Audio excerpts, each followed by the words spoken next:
Nagpakita na sa amin si Mayon at naglabas na rin si Lolo Inar ng kanyang tinatagong dance moves. Welcome back sa tipikal na araw ng magjowang lumalaban sa katamaran, Bicol Express Part 3! Day 3 na nga ng aming pagbabakasyon dito sa Bicol at maaga kaming bumaba kasama yung mga pinsan ni Shai para maligo sa dagat. Walking distance lang naman yung dagat dito sa kanila. Actually, yung dyan sa background na nakikita ninyo ay dagat na yan pagbaba. So ito, tamang lakad lang kami papunta sa aming meeting place. Maaga pa talaga yan nung time na yan, kaya kung napansin nyo, nagmuta pa si Shai. After ng kaunting sandali ay ito, kompleto na kami at bumaba na kami sa dagat. Pagkababa namin sa dagat ay tumambad sa amin ang magandang imahe ni Mayon. Medyo may mga ano pa siya, ulap-ulap, pero kita nyo naman yung mismong itsura. At ito pala yung dagat dito guys. High tide pa nung mga oras na yan at medyo mabato. Pero okay lang kasi ang sarap ng tubig at napakalinis. Pagkarating namin ay nagtampisaw na agad kami sa dagat ng Bicol at ito naglaro pa kami ng bato-batuhan dito. Nag-una na ako and medyo may kalayon yung bato ko. Sumunod naman dito si Morris. Pagkabato na dyan, tingnan mo, ang lapit lang. Kaya ayun, nagtawanan siya kasi sabi niya, support daw yung bato niya. Sumunod naman si Papa Marlon at ginaya din. And may tinatry siya dito, nag-exhibit pa siya. Tingnan nyo naman kung gaano kakulit yung Papa ni Morris. Yung pala si Papa Marlon, isa sa mga ano namin, kasama namin sa Bicol. Habang nagtatampisaw kami dito, ay may napansin kaming bata sa gilid namin na umiiyak. Siya nga pala ulit si Denden, kapatid niya ni Cheska. Kung bakit ganyan itsura niyan kasi nadikya siya ng mga oras na yan and nalagyan siya sa kamay pati sa kanyang tuhod pati rin sa muka.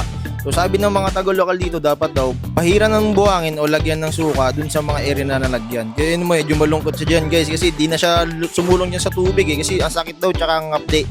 And ito pinapaalma na lang namin siya nila Morris tapos medyo tinawanan lang din namin.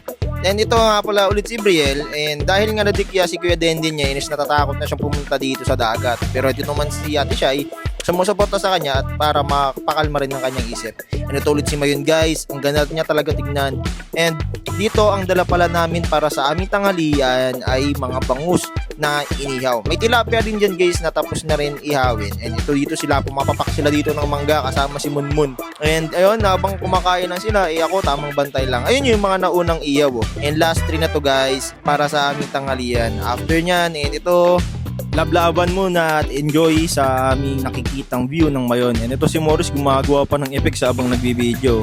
At dahil nga nadikya si Denden ay lumipat na kami ng pool. And ito tamang swimming na naman ulit kami. Kita niyo si Denden sa gilid. Tingnan mo parang hindi nadikyo. Enjoy na naman siya sa paliligo. Dito tingnan mo may nakita kaming nagpapanggap na limango. Ayun na si Matmat. Nag-underwater experiment na naman siya dyan guys. Siyempre di rin papahuli si Gabo na try din na sumisid. And tingnan mo naman papanggap din siyang sea urchin. Kasama si Matmatang nagpapanggap na limango. Siyempre di rin mawawala yung entry ni Morris dyan. Dito nakapikit nga lang siya kasi sabi niya ayaw niya raw makitang masaya yung crush niya sa piling ng iba. #hugot. After namin makapag-BS, ito bumaba ulit kami kasi nagutom kami at para pumunta na rin sa bilihan ng merienda. At ito kita niyo naman si Brielle, tamang kain lang siya makatapos namin makabili ng kanyang egg sandwich. Dito ay binilhan din namin si nanay ng gusto niyang merienda at ito is tamang pahinga muna kami sa bahay ng lola ni Shai. At may napansin kami rito. Hulaan nyo yan guys, anong prutas yan? Kala nyo bayabas, nagkakamali kayo, lemon yan guys.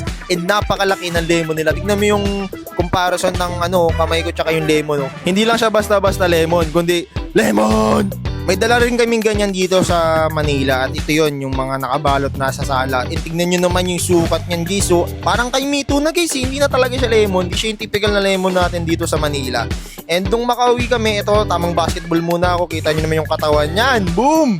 Kita nyo, tingnan mo naman yung katawan, parang tatay, tamang jogging na lang siya, di na siya ganun ka-hectic. At tingnan mo, pag naglaro, wala lang ka-effort tumalon, tapos takbo ulit. Matapos makapagpahinga, ito naman, nagbingo naman kami kinagabihan. Si Ate Monique ang bumubola rito at nakakarami na sila sa warahan nila, habang ako, tingnan nyo naman, wala pa, medyo puro sa malas.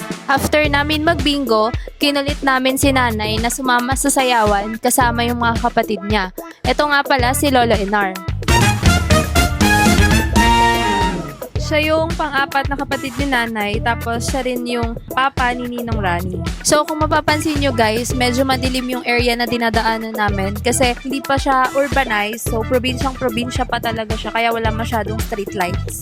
So itong sayawan na to guys ay separate doon sa sayawan doon sa part 2. Kumbaga mas exclusive tong sayawan na to kaya medyo kaunti lamang yung mga taong dumalo.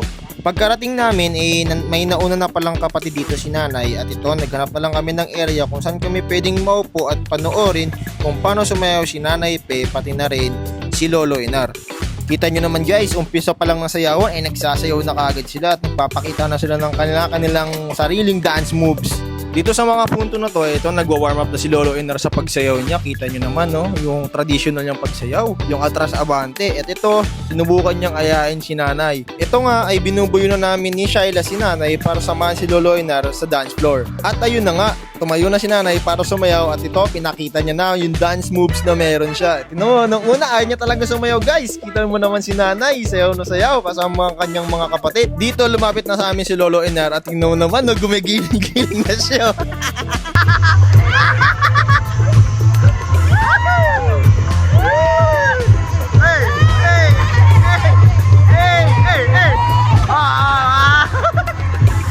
Ang kwela din talaga niya nito ni Lolo Inar eh. Ito si nanay gumitna na sa mga kanyang kapatid. Para bang artista siya sa probinsya. Tingnan mo, kita mo naman yan. Dahan-dahan lang pero nakikita niya yung magiliw niyang pagsasayaw. Share ko lang guys, every year umuwi naman si nanay para makifiesta. Pero hindi siya sumasama sa sayawan kasi nga parang hindi niya bet yung mga ganyang party-party. Pero this year, napilit namin siyang sumama sa tulong ni Lolo Inar. Kung napapansin nyo, yung lalaking nakapolo na kulay pink dito sa gitna ay kapatid din niya ni Nanay Pe. Siya si Lolo Romeo. Hindi rin talaga yan sumasama sa sayawan katulad ni nanay. Kumbaga, silang dalawa sa magkakapatid yung mga introvert. Pero this year, sumama rin siya kasama yung girlfriend niya kasi malapit na silang ikasal kaya nagpa-practice na silang sumayaw. Ang saya nga nila panoorin kasi tingnan mo para silang mga bagets dito guys. Tapos yung mga itsura nila di nawawala yung ngiti. Pati si nanay tingnan mo nakikibilong din siya sa mga kapatid niya. Kasi nga ngayon na lang ulit siya nakasayaw sa loob ng mahabang panahon. At ito na nga nagkaroon din ng moment si Lolo Romeo at ang kanyang girlfriend na magsayaw sa gitna. At suportado naman sila ng kanilang mga kapatid. At dito na nga natatapos ang day 3 namin sa Bicol. Hanggang sa muli, paalam!